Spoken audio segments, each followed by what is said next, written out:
வணக்கம், இது உங்கள் தினக்கதிர்.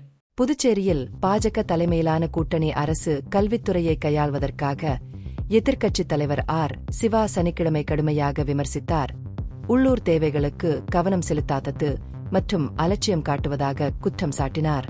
நிர்வாகம் தேசிய கல்விக் கொள்கையை பிராந்திய சூழலுக்கு ஏற்ப மாற்றியமைக்காமல் தள்ளி வருவதாகவும், இதனால் யூனியன் பிரதேசத்தில் கல்வியின் தரம் மற்றும் அணுகலை குறைப்பதாகவும் அவர் குற்றம் சாட்டினார். ஒரே வாரத்தில் 2 வெவ்வேறு பள்ளிகளுக்கு ஒரு ஆசிரியரை நியமிக்கும் நடைமுறையை சிவா கண்டித்து, அது கற்பித்தல் தரத்தை நீர்த்துப் போகச் செய்வதாக வாதிட்டார். மாணவர் எண்ணிக்கையின் அடிப்படையில் கற்பித்தல் ஊழியர்களை குறைப்பதை அவர் விமர்சித்தார். இது ஒரு ஆசிரியர் ஒரு வகுப்புக்கு என்ற அடிப்படை விதிமுறையை மீறுவதாக கூறினார். கூடுதலாக எல்கேஜி மற்றும் யூகேஜி வகுப்புகளுக்கு ஒரு ஆசிரியரை நியமிப்பது ஆரம்பகால குழந்தை பருவத்தில் அடிப்படை கற்றலை மோசமாக பாதித்தது என்று அவர் சுட்டிக்காட்டினார்.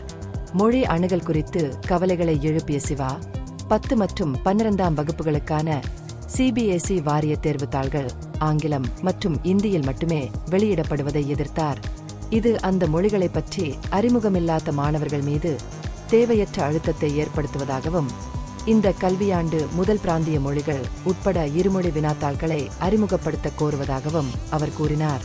5 மற்றும் 8ஆம் வகுப்புகளில் மாணவர்கள் தோல்வியடையும் கொள்கையை சிவா எதிர்த்தார்.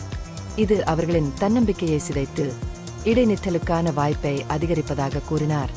9ஆம் வகுப்பு வரை தானியங்கி பதவி உயர்வு முறையை தமிழ்நாட்டின் மாதிரியாக ஏற்றுக்கொள்ளவும், பிராந்தியத்தின் கல்வி தேவைகளுக்கு ஏற்றவாறு உள்ளூர் அளவில் பொருத்தமான மாநில பாடத்திட்டத்தை மீண்டும் அறிமுகப்படுத்தவும் அவர் புதுச்சேரி நிர்வாகத்தை வலியுறுத்தினார்.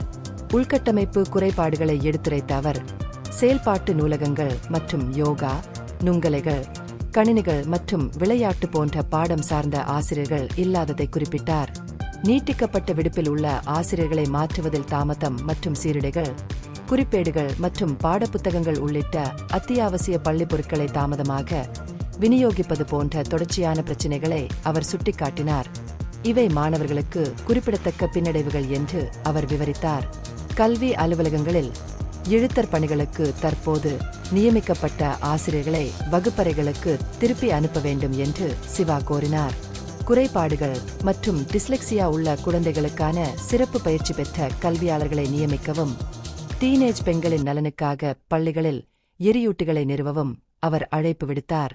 நீட் சேர்க்கை குறித்த கவலைகளை எழுப்பிய அவர், கடந்த ஆண்டு அரசு பள்ளி மாணவர்களுக்கு 10% ஒதுக்கீட்டின் கீழ் ஒதுக்கப்பட்ட 37 இடங்களில் 14 இடங்கள் மட்டுமே நிரப்பப்பட்டதாக தெரிவித்தார்.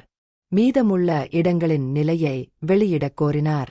மாணவர்கள் மற்றும் ஆசிரியர்களின் நலனை கல்வித்துறை தொடர்ந்து புறக்கணித்தால் திமுக மிகப்பெரிய போராட்டத்தை நடத்தும் என்று அவர் எச்சரித்தார். இந்த பகுப்பாய்வு நுண்ணறிவுள்ளதாக கண்டால், முக்கியமான அரசியல் முன்னேற்றங்கள் குறித்த கூடுதல் புதுப்பிப்புகளுக்கு லைக் செய்யவும், ஷேர் செய்யவும், சப்ஸ்கிரைப் செய்யவும். இது உங்கள் தினக்கதிர். நன்றி.